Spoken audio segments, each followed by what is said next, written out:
嚟緊川渝咧都有個免費試用嘅機會俾大家嘗試下使用呢個產品。如果有興趣嘅，記得留意我哋嘅 update， 到時撳翻入條 link 去登記就可以噶啦。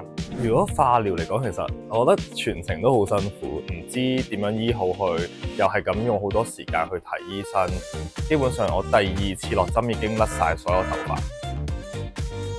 一開頭知道患上淋巴癌嘅第一個感覺係息如重擔咗嘅，因為本身我自己係一個好少病嘅人啦。咁嗰陣時就係因為未確診啊嘛，所以就用咗好多時間去求醫，不斷覆診食藥。咁我覺得成個過程係好煎熬嘅，覺得好似我知道即將點樣面對啦，即將要做啲咩治療啦，就反而係第一下係真係鬆咗口氣。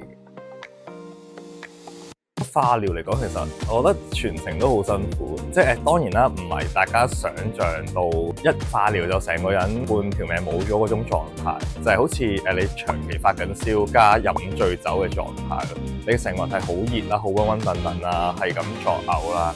咁加上我對化療其實好敏感，我基本上我第2次落針已經甩晒所有頭髮，嘔到真係飲一啖水，諗住潤下喉嚨啦，都繼續嘔半個鐘，嘔成個鐘。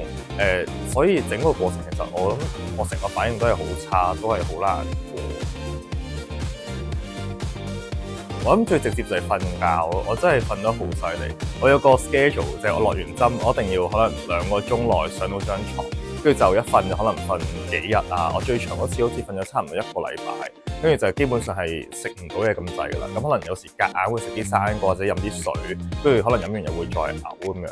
所以瞓覺之外，其實都冇話做好多方法。